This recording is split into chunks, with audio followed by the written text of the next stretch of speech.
जोहार मध्य प्रदेश। राम राम सेवा जोहार। मोर सगा जनजाति बहन भाई ला स्वागत जोहार करता हूँ तुम्हारा स्वागत करूँ। तमुम सम के कम छो मालथन आपसे आन मिलिन बड़ी खुशी हुई रे है। आपसे आन धन फिर से राम राम। मध्य प्रदेश के राजपाल श्री मंगू भाई पटेल जी जिन्हों ने अपना पूरा जीवन आदिवासियों की भलाई लई खपा दिता, वो जीवन पर आदिवासियों के जीवन लई समाजिक संगठन के रूप च सरकार च मंत्री के रूप च एक समर्पित आदिवासियों के सेवक के रूप च रहे। तो मैनू माण है कि मध्य प्रदेश के पहले आदिवासी गवर्नर होने का सन्मान श्री मंगू भाई पटेल के खाते च जांदा है।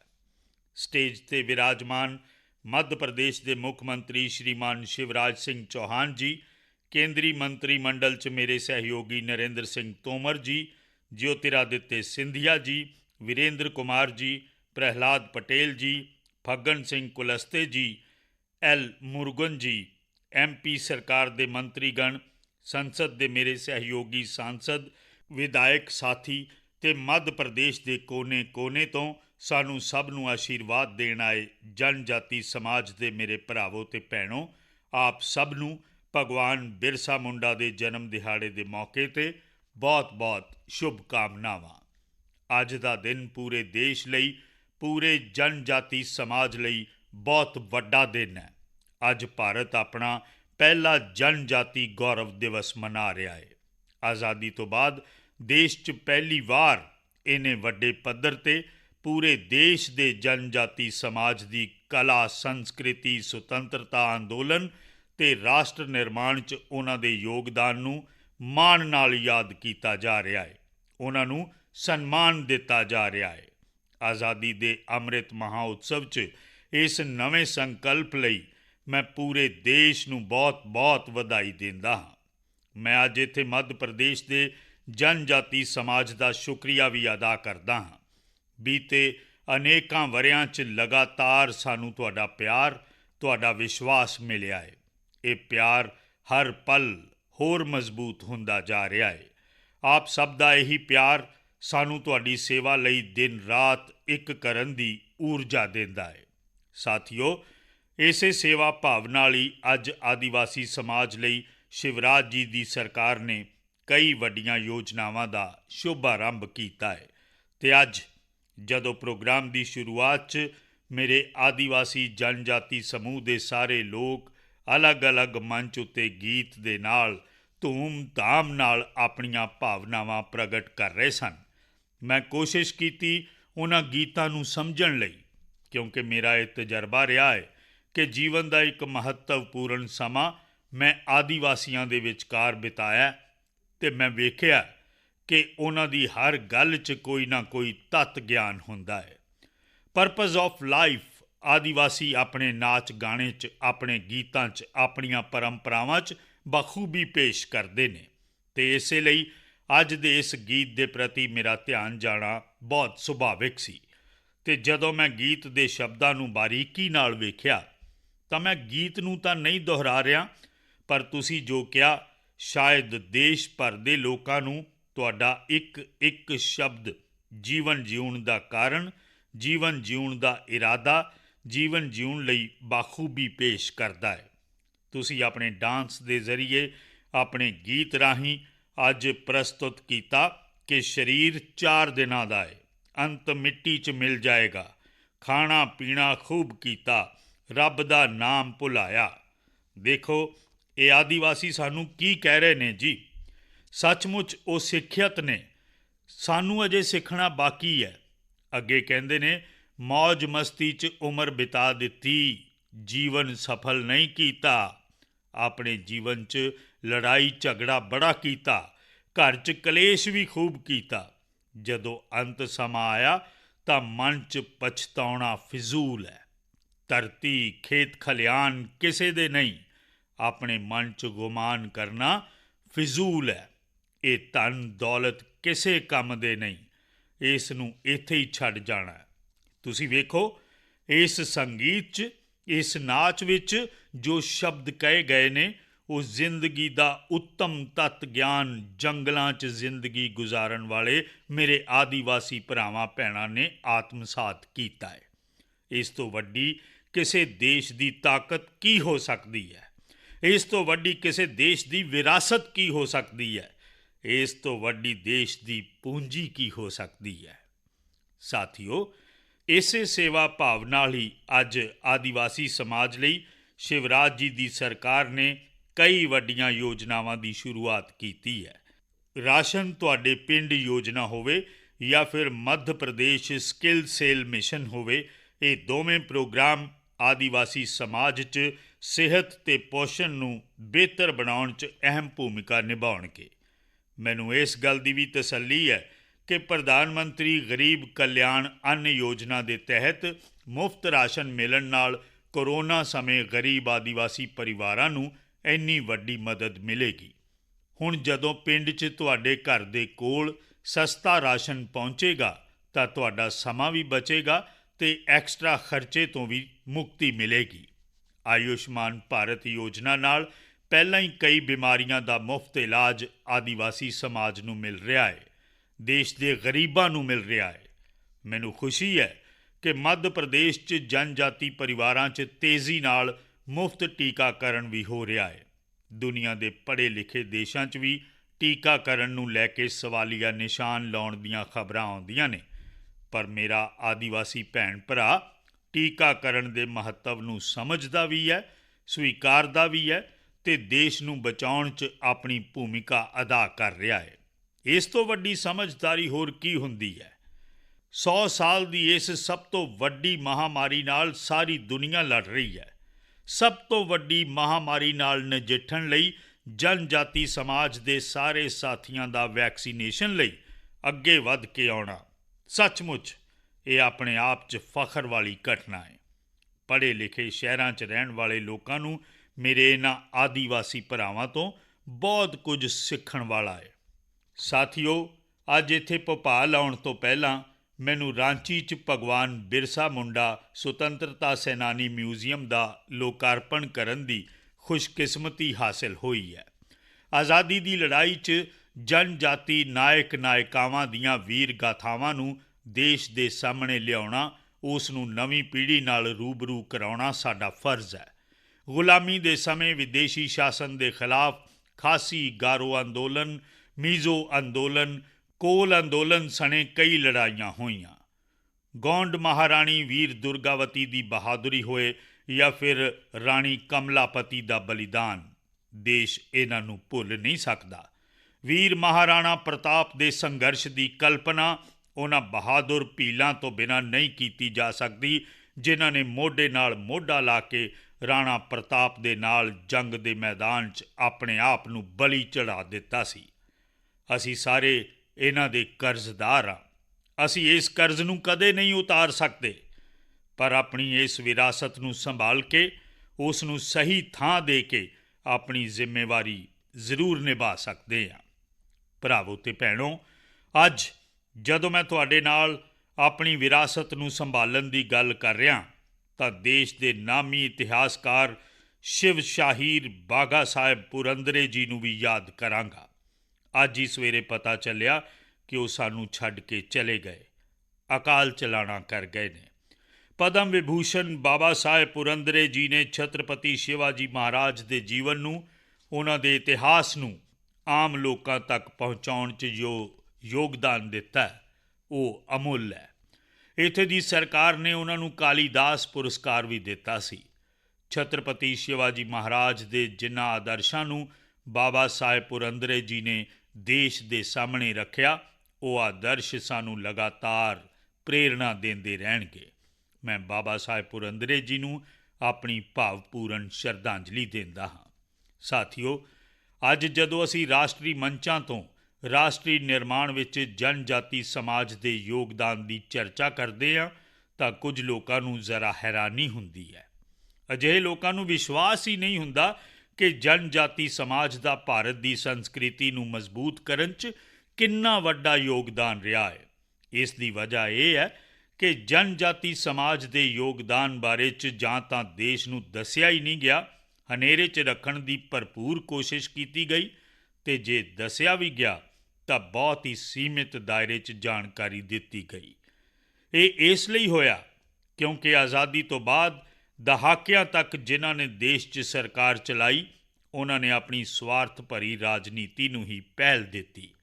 ਦੇਸ਼ ਦੀ ਆਬਾਦੀ ਦਾ ਕਰੀਬ 10% ਹੋਣ ਦੇ ਬਾਵਜੂਦ ਦਹਾਕਿਆਂ ਤੱਕ ਜਨਜਾਤੀ ਸਮਾਜ ਨੂੰ ਉਹਨਾਂ ਦੀ ਸੰਸਕ੍ਰਿਤੀ, ਉਹਨਾਂ ਦੀ ਸਮਰੱਥਾ ਨੂੰ ਪੂਰੀ ਤਰ੍ਹਾਂ ਨਜ਼ਰਅੰਦਾਜ਼ ਕਰ ਦਿੱਤਾ ਗਿਆ।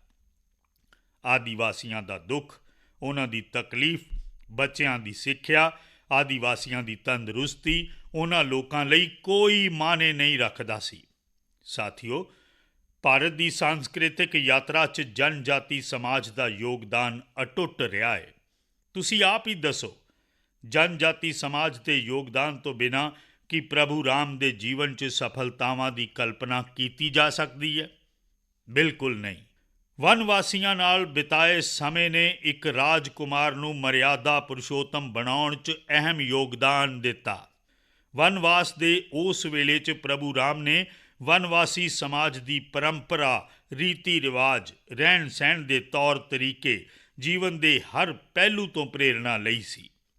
ਸਾਥੀਓ, ਆਦੀਵਾਸੀ ਸਮਾਜ ਨੂੰ ਸਹੀ ਮਹੱਤਵ ਨਾ ਦੇ ਕੇ, ਪਹਿਲ ਨਾ ਦੇ ਕੇ ਪਹਿਲੇ ਦੀਆਂ ਸਰਕਾਰਾਂ ਨੇ ਜੋ ਅਪਰਾਧ ਕੀਤਾ, ਉਸ 'ਤੇ ਲਗਾਤਾਰ ਬੋਲਿਆ ਜਾਣਾ ਜ਼ਰੂਰੀ ਹੈ। ਹਰ ਮੰਚ ਉੱਤੇ ਚਰਚਾ ਹੋਣੀ ਜ਼ਰੂਰੀ ਹੈ। ਜਦੋਂ ਦਹਾਕਿਆਂ ਪਹਿਲਾਂ ਮੈਂ ਗੁਜਰਾਤ 'ਚ ਆਪਣੇ ਸਾਰਵਜਨਿਕ ਜੀਵਨ ਦੀ ਸ਼ੁਰੂਆਤ ਕੀਤੀ ਸੀ, ਉਦੋਂ ਤੋਂ ਹੀ ਮੈਂ ਵੇਖਦਾ ਆਇਆ ਕਿ ਕਿਸ ਤਰ੍ਹਾਂ ਦੇਸ਼ 'ਚ ਕੁਝ ਰਾਜਨੀਤਿਕ ਦਲਾਂ ਨੇ ਸੁੱਖ ਸਹੂਲਤ ਤੇ ਵਿਕਾਸ ਦੇ ਹਰ ਸਰੋਤ ਤੋਂ ਆਦੀਵਾਸੀ ਸਮਾਜ ਨੂੰ ਵਾਂਝੇ ਰੱਖਿਆ। ਕਮੀ ਬਣਾਈ ਰੱਖਦੇ ਹੋਏ ਚੋਣਾਂ ਦੇ ਦੌਰਾਨ ਉਹਨਾਂ ਹੀ ਕਮੀਆਂ ਨੂੰ ਪੂਰਾ ਕਰਨ ਦੇ ਨਾਂ 'ਤੇ ਵਾਰ-ਵਾਰ ਵੋਟ ਮੰਗੇ ਗਏ, ਸੱਤਾ ਪਾਈ ਗਈ, ਪਰ ਜਨਜਾਤੀ ਸਮਾਜ ਲਈ ਜੋ ਕਰਨਾ ਚਾਹੀਦਾ ਸੀ, ਜਿੰਨਾ ਕਰਨਾ ਚਾਹੀਦਾ ਸੀ ਤੇ ਜਦੋਂ ਕਰਨਾ ਚਾਹੀਦਾ ਸੀ, ਇਹ ਘੱਟ ਪੈ ਗਏ, ਨਹੀਂ ਕਰ ਪਾਏ, ਬੇਆਸਰੇ ਛੱਡ ਦਿੱਤਾ ਸਮਾਜ ਨੂੰ। ਗੁਜਰਾਤ ਦਾ ਮੁੱਖ ਮੰਤਰੀ ਬਣਨ ਤੋਂ ਬਾਅਦ ਮੈਂ ਉੱਥੇ ਜਨਜਾਤੀ ਸਮਾਜ ਵਿੱਚ ਹਾਲਾਤ ਬਦਲਣ ਲਈ ਬਹੁਤ ਸਾਰੀਆਂ ਮੁਹਿੰਮਾਂ ਸ਼ੁਰੂ ਕੀਤੀਆਂ ਸੀ। ਜਦੋਂ ਦੇਸ਼ ਨੇ ਮੈਨੂੰ 2014 'ਚ ਆਪ ਦੀ ਸੇਵਾ ਦਾ ਮੌਕਾ ਦਿੱਤਾ ਤਾਂ ਮੈਂ ਜਨਜਾਤੀ ਸਮਾਜ ਦੇ ਹਿੱਤਾਂ ਨੂੰ ਆਪਣੀਆਂ ਸਭ ਤੋਂ ਉੱਪਰਲੀਆਂ ਤਰਜੀਹਾਂ 'ਚ ਰੱਖਿਆ। ਭਰਾਵੋ ਤੇ ਭੈਣੋ, ਅੱਜ ਸਹੀ ਮਾਅਨਿਆਂ 'ਚ ਆਦੀਵਾਸੀ ਸਮਾਜ ਦੇ ਹਰ ਸਾਥੀ ਨੂੰ ਦੇਸ਼ ਦੇ ਵਿਕਾਸ 'ਚ ਸਹੀ ਹਿੱਸੇਦਾਰੀ ਤੇ ਭਾਗੀਦਾਰੀ ਦਿੱਤੀ ਜਾ ਰਹੀ ਹੈ।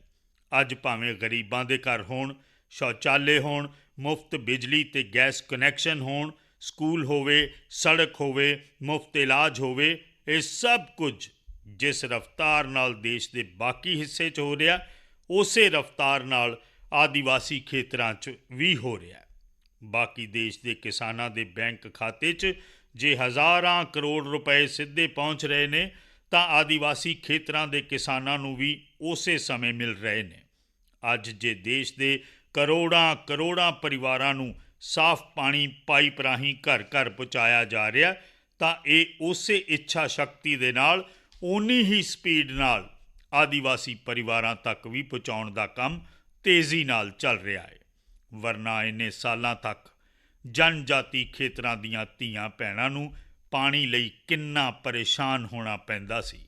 ਮੇਰੇ ਤੋਂ ਜ਼ਿਆਦਾ ਤੁਸੀਂ ਲੋਕ ਇਸ ਨੂੰ ਚੰਗੀ ਤਰ੍ਹਾਂ ਜਾਣਦੇ ਹੋ।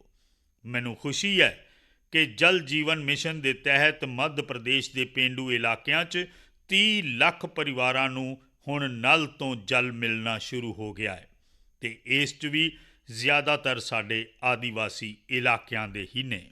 ਸਾਥੀਓ, ਜਨਜਾਤੀ ਵਿਕਾਸ ਬਾਰੇ ਗੱਲ ਕਰਦਿਆਂ ਹੋਇਆਂ ਇੱਕ ਗੱਲ ਹੋਰ ਕਹੀ ਜਾਂਦੀ ਸੀ। ਕਿਹਾ ਜਾਂਦਾ ਸੀ ਜਨਜਾਤੀ ਖੇਤਰ ਭੂਗੋਲਿਕ ਰੂਪ ਨਾਲ ਬਹੁਤ ਮੁਸ਼ਕਿਲ ਹੁੰਦੇ ਨੇ। ਕਿਹਾ ਜਾਂਦਾ ਸੀ ਕਿ ਉੱਥੇ ਸਹੂਲਤਾਂ ਪਹੁੰਚਾਉਣਾ ਮੁਸ਼ਕਿਲ ਹੁੰਦਾ ਹੈ।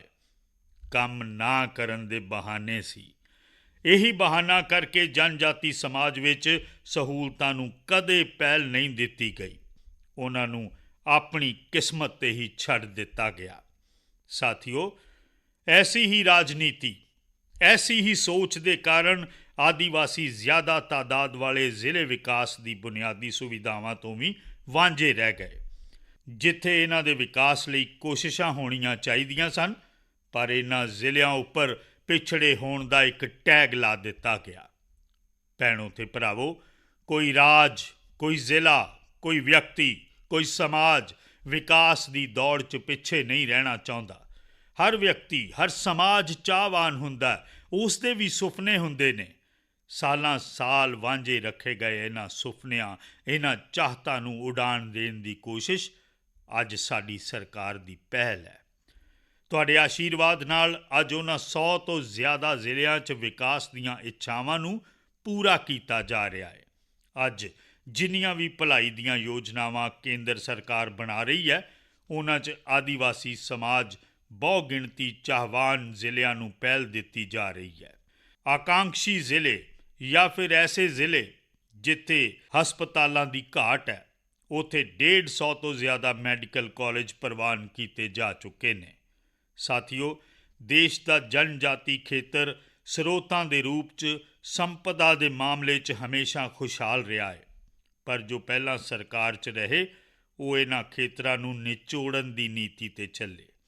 ਅਸੀਂ ਇਹਨਾਂ ਖੇਤਰਾਂ ਦੀ ਸਮਰੱਥਾ ਦੇ ਸਹੀ ਇਸਤੇਮਾਲ ਦੀ ਨੀਤੀ ਉੱਤੇ ਚੱਲ ਰਹੇ ਹਾਂ। ਅੱਜ ਜਿਸ ਜ਼ਿਲ੍ਹੇ ਤੋਂ ਵੀ ਜੋ ਵੀ ਕੁਦਰਤੀ ਸੰਪਦਾ ਰਾਸ਼ਟਰ ਦੇ ਵਿਕਾਸ ਲਈ ਨਿਕਲਦੀ ਹੈ, ਉਸ ਦਾ ਇੱਕ ਹਿੱਸਾ ਉਸੇ ਜ਼ਿਲ੍ਹੇ ਦੇ ਵਿਕਾਸ 'ਚ ਲਾਇਆ ਜਾ ਰਿਹਾ ਹੈ। ਡਿਸਟ੍ਰਿਕਟ ਮਿਨਰਲਸ ਫੰਡ ਦੇ ਤਹਿਤ ਰਾਜਾਂ ਨੂੰ ਕਰੀਬ 50,000 ਕਰੋੜ ਰੁਪਏ ਮਿਲੇ ਨੇ। ਅੱਜ ਤੁਹਾਡੀ ਸੰਪਦਾ ਤੁਹਾਡੇ ਹੀ ਕੰਮ ਆ ਰਹੀ ਹੈ, ਤੁਹਾਡੇ ਬੱਚਿਆਂ ਦੇ ਕੰਮ ਆ ਰਹੀ ਹੈ। ਹੁਣ ਤਾਂ ਖਨਨ ਨਾਲ ਜੁੜੀਆਂ ਨੀਤੀਆਂ 'ਚ ਵੀ ਅਸੀਂ ਅਜਿਹੀਆਂ ਤਬਦੀਲੀਆਂ ਕੀਤੀਆਂ ਨੇ ਜਿਸ ਨਾਲ ਜਨਜਾਤੀ ਇਲਾਕਿਆਂ 'ਚ ਹੀ ਰੋਜ਼ਗਾਰ ਦੀਆਂ ਵਿਆਪਕ ਸੰਭਾਵਨਾਵਾਂ ਬਣਨ। ਭਰਾਵੋ ਤੇ ਭੈਣੋ, ਆਜ਼ਾਦੀ ਦਾ ਇਹ ਅੰਮ੍ਰਿਤ ਵੇਲਾ ਆਤਮ ਨਿਰਭਰ ਭਾਰਤ ਦੇ ਨਿਰਮਾਣ ਦਾ ਵੇਲਾ ਹੈ। ਭਾਰਤ ਦੀ ਆਤਮ ਨਿਰਭਰਤਾ ਜਨਜਾਤੀ ਭਾਗੀਦਾਰੀ ਤੋਂ ਬਿਨਾਂ ਮੁਮਕਿਨ ਹੀ ਨਹੀਂ ਹੈ। ਤੁਸੀਂ ਵੇਖਿਆ ਹੋਣਾ, ਅਜੇ ਪਿੱਛੇ ਜਿਹੀ ਪਦਮ ਪੁਰਸਕਾਰ ਦਿੱਤੇ ਗਏ ਨੇ। ਜਨਜਾਤੀ ਸਮਾਜ ਤੋਂ ਆਉਣ ਵਾਲੇ ਸਾਥੀ ਜਦੋਂ ਰਾਸ਼ਟਰਪਤੀ ਭਵਨ ਪਹੁੰਚੇ, ਪੈਰਾਂ 'ਚ ਜੁੱਤੀਆਂ ਵੀ ਨਹੀਂ ਸਨ। ਸਾਰੀ ਦੁਨੀਆ ਵੇਖ ਕੇ ਦੰਗ ਰਹਿ ਗਈ, ਹੈਰਾਨ ਰਹਿ ਗਈ। ਆਦੀਵਾਸੀ ਤੇ ਪੇਂਡੂ ਸਮਾਜ 'ਚ ਕੰਮ ਕਰਨ ਵਾਲੇ ਇਹ ਦੇਸ਼ ਦੇ ਅਸਲੀ ਹੀਰੋ ਨੇ। ਇਹੀ ਤਾਂ ਸਾਡੇ ਡਾਇਮੰਡ ਨੇ, ਇਹੀ ਤਾਂ ਸਾਡੇ ਹੀਰੇ ਨੇ। ਭਰਾਵੋ ਤੇ ਭੈਣੋ, ਜਨਜਾਤੀ ਸਮਾਜ ਵਿੱਚ ਟੈਲੈਂਟ ਦੀ ਕੋਈ ਕਮੀ ਨਹੀਂ ਰਹੀ ਹੈ, ਪਰ ਬਦਕਿਸਮਤੀ ਨਾਲ ਪਹਿਲੇ ਦੀਆਂ ਸਰਕਾਰਾਂ 'ਚ ਆਦੀਵਾਸੀ ਸਮਾਜ ਨੂੰ ਮੌਕੇ ਦੇਣ ਲਈ ਜੋ ਜ਼ਰੂਰੀ ਰਾਜਨੀਤਿਕ ਇੱਛਾ ਸ਼ਕਤੀ ਚਾਹੀਦੀ ਸੀ, ਉਹ ਨਹੀਂ ਸੀ ਜਾਂ ਬਹੁਤ ਘੱਟ ਸੀ। ਸਿਰਜਣਾ ਆਦੀਵਾਸੀ ਪਰੰਪਰਾ ਦਾ ਹਿੱਸਾ ਹੈ। ਮੈਂ ਅਜੇ ਇੱਥੇ ਆਉਣ ਤੋਂ ਪਹਿਲਾਂ ਸਾਰੀਆਂ ਆਦੀਵਾਸੀ ਸਮਾਜ ਦੀਆਂ ਭੈਣਾਂ ਦੁਆਰਾ ਜੋ ਨਿਰਮਾਣ ਕਾਰਜ ਹੋਇਆ, ਉਹ ਵੇਖ ਕੇ ਸੱਚਮੁੱਚ ਮੇਰੇ ਮਨ ਨੂੰ ਆਨੰਦ ਆਉਂਦਾ ਹੈ। ਇਹਨਾਂ ਉਂਗਲਾਂ 'ਚ ਇਹਨਾਂ ਕੋਲ ਕੀ ਤਾਕਤ ਹੈ। ਸਿਰਜਣਾ ਆਦੀਵਾਸੀ ਪਰੰਪਰਾ ਦਾ ਹਿੱਸਾ ਹੈ, ਪਰ ਆਦੀਵਾਸੀ ਸਿਰਜਣਾ ਨੂੰ ਬਾਜ਼ਾਰ ਨਾਲ ਨਹੀਂ ਜੋੜਿਆ ਗਿਆ। ਤੁਸੀਂ ਕਲਪਨਾ ਕਰ ਸਕਦੇ ਹੋ, ਬਾਂਸ ਦੀ ਖੇਤੀ ਜਿਹੀ ਛੋਟੀ ਤੇ ਆਮ ਜਿਹੀ ਚੀਜ਼ ਨੂੰ ਕਾਨੂੰਨਾਂ ਦੇ ਮਕੜ ਜਾਲ 'ਚ ਫਸਾ ਕੇ ਰੱਖਿਆ ਗਿਆ ਸੀ। ਕੀ ਸਾਡੇ ਜਨਜਾਤੀ ਭਰਾਵਾਂ ਭੈਣਾਂ ਨੂੰ ਇਹ ਹੱਕ ਨਹੀਂ ਸੀ ਕਿ ਉਹ ਬਾਂਸ ਦੀ ਖੇਤੀ ਕਰਕੇ ਉਸ ਨੂੰ ਵੇਚ ਕੇ ਕੁਝ ਪੈਸਾ ਕਮਾ ਸਕਣ? ਅਸੀਂ ਜੰਗਲਾਤ ਕਾਨੂੰਨਾਂ 'ਚ ਬਦਲਾਅ ਕਰਕੇ ਇਸ ਸੋਚ ਨੂੰ ਹੀ ਬਦਲ ਦਿੱਤਾ। ਸਾਥੀਓ, ਦਹਾਕਿਆਂ ਤੋਂ ਜਿਸ ਸਮਾਜ ਨੂੰ ਉਸ ਦੀਆਂ ਛੋਟੀਆਂ-ਛੋਟੀਆਂ ਜ਼ਰੂਰਤਾਂ ਦੀ ਪੂਰਤੀ ਲਈ ਲੰਮਾ ਇੰਤਜ਼ਾਰ ਕਰਵਾਇਆ ਗਿਆ, ਉਸ ਨੂੰ ਅਣਗੌਲਿਆਂ ਕੀਤਾ ਗਿਆ, ਹੁਣ ਉਸ ਨੂੰ ਆਤਮ ਨਿਰਭਰ ਬਣਾਉਣ ਲਈ ਲਗਾਤਾਰ ਕੋਸ਼ਿਸ਼ ਕੀਤੀ ਜਾ ਰਹੀ ਹੈ। ਲੱਕੜ ਤੇ ਪੱਥਰ ਦੀ ਕਲਾਕਾਰੀ ਤਾਂ ਆਦੀਵਾਸੀ ਸਮਾਜ ਸਦੀਆਂ ਤੋਂ ਕਰ ਰਿਹਾ ਹੈ, ਪਰ ਹੁਣ ਉਹਨਾਂ ਦੇ ਬਣਾਏ ਸਮਾਨ ਨੂੰ ਨਵਾਂ ਬਾਜ਼ਾਰ ਮੁਹੱਈਆ ਕਰਵਾਇਆ ਜਾ ਰਿਹਾ ਹੈ। ਟਰਾਈਫੈਡ ਪੋਰਟਲ ਦੇ ਜ਼ਰੀਏ ਜਨਜਾਤੀ ਕਲਾਕਾਰਾਂ ਦੀਆਂ ਚੀਜ਼ਾਂ ਦੇਸ਼ ਤੇ ਦੁਨੀਆ ਦੇ ਬਾਜ਼ਾਰਾਂ 'ਚ ਆਨਲਾਈਨ ਵੀ ਵਿਕ ਰਹੀਆਂ ਨੇ। ਜਿਸ ਮੋਟੇ ਅਨਾਜ ਨੂੰ ਕਦੇ ਹੀਣ ਦ੍ਰਿਸ਼ਟੀ ਨਾਲ ਵੇਖਿਆ ਜਾਂਦਾ ਸੀ, ਉਹ ਵੀ ਅੱਜ ਭਾਰਤ ਦਾ ਬ੍ਰਾਂਡ ਬਣ ਰਿਹਾ ਹੈ। ਸਾਥੀਓ, ਵਨ ਧਨ ਯੋਜਨਾ ਹੋਵੇ, ਜੰਗਲ ਦੀ ਪੈਦਾਵਾਰ ਨੂੰ MSP ਦੇ ਦਾਇਰੇ 'ਚ ਲਿਆਉਣਾ ਹੋਵੇ ਜਾਂ ਭੈਣਾਂ ਦੀ ਸੰਗਠਨ ਸ਼ਕਤੀ ਨੂੰ ਨਵੀਂ ਊਰਜਾ ਦੇਣਾ, ਇਹ ਜਨਜਾਤੀ ਖੇਤਰਾਂ 'ਚ ਸ਼ਾਨਦਾਰ ਮੌਕੇ ਪੈਦਾ ਕਰ ਰਹੇ ਨੇ। ਪਹਿਲਾਂ ਦੀਆਂ ਸਰਕਾਰਾਂ ਸਿਰਫ 8-10 ਜੰਗਲੀ ਪੈਦਾਵਾਰਾਂ ਉੱਤੇ MSP ਦਿਆ ਕਰਦੀਆਂ ਸੀ। ਅੱਜ ਸਾਡੀ ਸਰਕਾਰ करीब करीब 90 जंगली पैदावारां उत्ते MSP दे रही है। कित्थे 9-10 ते कित्थे 90। ਅਸੀਂ 2500 ਤੋਂ ਜ਼ਿਆਦਾ ਵਨ ਧਨ ਵਿਕਾਸ ਕੇਂਦਰਾਂ ਨੂੰ 37,000 ਤੋਂ ਜ਼ਿਆਦਾ ਵਨ ਧਨ ਸੈਲਫ ਹੈਲਪ ਗਰੁੱਪਾਂ ਨਾਲ ਜੋੜਿਆ ਹੈ। ਇਹਨਾਂ ਨਾਲ ਅੱਜ ਤਕਰੀਬਨ 7.5 ਲੱਖ ਸਾਥੀ ਜੁੜੇ ਨੇ। ਉਹਨਾਂ ਨੂੰ ਰੁਜ਼ਗਾਰ ਤੇ ਸਵੈ ਰੁਜ਼ਗਾਰ ਮਿਲ ਰਿਹਾ ਹੈ। ਸਾਡੀ ਸਰਕਾਰ ਨੇ ਜੰਗਲ ਦੀ ਜ਼ਮੀਨ ਨੂੰ ਲੈ ਕੇ ਵੀ ਪੂਰੀ ਸੰਵੇਦਨਸ਼ੀਲਤਾ ਨਾਲ ਕਦਮ ਚੁੱਕੇ ਨੇ। ਰਾਜਾਂ 'ਚ ਲਗਭਗ 20 ਲੱਖ ਜ਼ਮੀਨ ਦੇ ਪਟੇ ਦੇ ਕੇ ਅਸੀਂ ਲੱਖਾਂ ਜਨਜਾਤੀ ਸਾਥੀਆਂ ਦੀ ਬਹੁਤ ਵੱਡੀ ਚਿੰਤਾ ਦੂਰ ਕੀਤੀ ਹੈ। ਭਰਾਓ ਤੇ ਭੈਣੋ, ਸਾਡੀ ਸਰਕਾਰ ਆਦੀਵਾਸੀ ਨੌਜਵਾਨਾਂ ਦੀ ਸਿੱਖਿਆ ਤੇ ਕੌਸ਼ਲ ਉੱਤੇ ਵੀ ਖਾਸ ਜ਼ੋਰ ਦੇ ਰਹੀ ਹੈ। ਏਕਲਵਿਆ ਮਾਡਲ ਰੈਜ਼ੀਡੈਂਸ਼ੀਅਲ ਸਕੂਲ ਅੱਜ ਜਨਜਾਤੀ ਖੇਤਰਾਂ 'ਚ ਸਿੱਖਿਆ ਦੀ ਨਵੀਂ ਜੋਤ ਜਗਾ ਰਹੇ ਨੇ। ਅੱਜ ਮੈਨੂੰ ਇੱਥੇ 50 ਏਕਲਵਿਆ ਮਾਡਲ ਰੈਜ਼ੀਡੈਂਸ਼ੀਅਲ ਸਕੂਲਾਂ ਦੇ ਨੀਂਹ ਪੱਥਰ ਰੱਖਣ ਦਾ ਮੌਕਾ ਮਿਲਿਆ ਹੈ। ਸਾਡਾ ਟੀਚਾ ਦੇਸ਼ ਭਰ 'ਚ ਇਸ ਤਰ੍ਹਾਂ ਦੇ 750 ਸਕੂਲ ਖੋਲ੍ਹਣ ਦਾ ਹੈ। ਇਹਨਾਂ 'ਚੋਂ ਬਹੁਤੇ ਏਕਲਵਯ ਸਕੂਲ ਪਹਿਲਾਂ ਹੀ ਸ਼ੁਰੂ ਹੋ ਚੁੱਕੇ ਨੇ। 7 ਸਾਲ ਪਹਿਲਾਂ ਹਰ ਵਿਦਿਆਰਥੀ ਉੱਤੇ ਸਰਕਾਰ ਤਕਰੀਬਨ 40,000 ਰੁਪਏ ਖਰਚ ਕਰਦੀ ਸੀ। ਉਹ ਅੱਜ ਵੱਧ ਕੇ 1 ਲੱਖ ਤੋਂ ਵੱਧ ਹੋ ਚੁੱਕਾ ਹੈ। ਇਸ ਨਾਲ ਜਨਜਾਤੀ ਵਿਦਿਆਰਥਣਾਂ ਨੂੰ ਹੋਰ ਜ਼ਿਆਦਾ ਸਹੂਲਤ ਮਿਲ ਰਹੀ ਹੈ। ਕੇਂਦਰ ਸਰਕਾਰ ਹਰ ਸਾਲ ਲਗਭਗ 30 ਲੱਖ ਜਨਜਾਤੀ ਯੁਵਾਵਾਂ ਨੂੰ ਸਕਾਲਰਸ਼ਿਪ ਵੀ ਦੇ ਰਹੀ ਹੈ। ਜਨਜਾਤੀ ਯੁਵਾਵਾਂ ਨੂੰ ਉੱਚ ਸਿੱਖਿਆ ਤੇ ਰਿਸਰਚ ਨਾਲ ਜੋੜਨ ਲਈ ਵੀ ਸ਼ਾਨਦਾਰ ਕੰਮ ਕੀਤਾ ਜਾ ਰਿਹਾ ਹੈ। ਆਜ਼ਾਦੀ ਤੋਂ ਬਾਅਦ ਜਿੱਥੇ ਸਿਰਫ 18 ਟਰਾਈਬਲ ਰਿਸਰਚ ਇੰਸਟੀਚਿਊਟਸ ਬਣੇ, ਉੱਥੇ ਸਿਰਫ 7 ਸਾਲਾਂ ਵਿੱਚ ਹੀ 9 ਨਵੇਂ ਸੰਸਥਾਨ ਸਥਾਪਿਤ ਕੀਤੇ ਜਾ ਚੁੱਕੇ ਨੇ। ਸਾਥੀਓ, ਜਨਜਾਤੀ ਸਮਾਜ ਦੇ ਬੱਚਿਆਂ ਨੂੰ ਇੱਕ ਬਹੁਤ ਵੱਡੀ ਦਿੱਕਤ ਪੜ੍ਹਾਈ ਵੇਲੇ ਭਾਸ਼ਾ ਦੀ ਵੀ ਹੁੰਦੀ ਸੀ। ਹੁਣ ਨਵੀਂ ਰਾਸ਼ਟਰੀ ਸਿੱਖਿਆ ਨੀਤੀ 'ਚ ਸਥਾਨਕ ਭਾਸ਼ਾ 'ਚ ਪੜ੍ਹਾਈ ਉੱਤੇ ਬਹੁਤ ਜ਼ੋਰ ਦਿੱਤਾ ਗਿਆ ਹੈ। ਇਸ ਦਾ ਵੀ ਲਾਭ ਸਾਡੇ ਜਨਜਾਤੀ ਸਮਾਜ ਦੇ ਬੱਚਿਆਂ ਨੂੰ ਮਿਲਣਾ ਯਕੀਨੀ ਹੈ। ਭਰਾਓ ਤੇ ਭੈਣੋ, ਜਨਜਾਤੀ ਸਮਾਜ ਦੀ ਕੋਸ਼ਿਸ਼, ਸਭ ਦੀ ਕੋਸ਼ਿਸ਼ ਹੀ ਆਜ਼ਾਦੀ ਦੇ ਅੰਮ੍ਰਿਤ ਵੇਲੇ 'ਚ ਬੁਲੰਦ ਭਾਰਤ ਦੇ ਨਿਰਮਾਣ ਦੀ ਊਰਜਾ ਹੈ। ਜਨਜਾਤੀ ਸਮਾਜ ਦੇ ਆਤਮ ਸਨਮਾਨ ਲਈ, ਆਤਮ ਵਿਸ਼ਵਾਸ ਲਈ, ਹੱਕ ਲਈ ਅਸੀਂ ਦਿਨ ਰਾਤ ਮਿਹਨਤ ਕਰਾਂਗੇ। ਅੱਜ ਜਨਜਾਤੀ ਗੌਰਵ ਦਿਵਸ ਉੱਤੇ ਅਸੀਂ ਇਸ ਸੰਕਲਪ ਨੂੰ ਫੇਰ ਦੁਹਰਾ ਰਹੇ ਹਾਂ ਅਤੇ ਇਹ ਜਨਜਾਤੀ ਗੌਰਵ ਦਿਹਾੜਾ ਜਿਵੇਂ ਅਸੀਂ ਗਾਂਧੀ ਜਯੰਤੀ ਮਨਾਉਂਦੇ ਹਾਂ, ਜਿਵੇਂ ਅਸੀਂ ਸਰਦਾਰ ਪਟੇਲ ਦੀ ਜਯੰਤੀ ਮਨਾਉਂਦੇ ਹਾਂ, ਜਿਸ ਤਰ੍ਹਾਂ ਅਸੀਂ ਬਾਬਾ ਸਾਹਿਬ ਅੰਬੇਦਕਰ ਦੀ ਜਯੰਤੀ ਮਨਾਉਂਦੇ ਹਾਂ, ਉਸੇ ਤਰ੍ਹਾਂ ਭਗਵਾਨ ਬਿਰਸਾ ਮੁੰਡਾ ਦੀ 15 ਨਵੰਬਰ ਦੀ ਜਯੰਤੀ ਹਰ ਸਾਲ ਜਨਜਾਤੀ ਗੌਰਵ ਦਿਹਾੜੇ ਦੇ ਰੂਪ ਵਿੱਚ ਪੂਰੇ ਦੇਸ਼ 'ਚ ਮਨਾਈ ਜਾਏਗੀ। ਇੱਕ ਵਾਰ ਫਿਰ ਤੁਹਾਨੂੰ ਸਾਰਿਆਂ ਨੂੰ ਬਹੁਤ ਬਹੁਤ ਸ਼ੁਭਕਾਮਨਾਵਾਂ।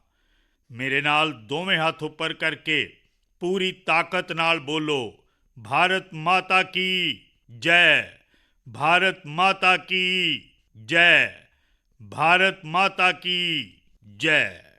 ਬਹੁਤ ਬਹੁਤ ਧੰਨਵਾਦ।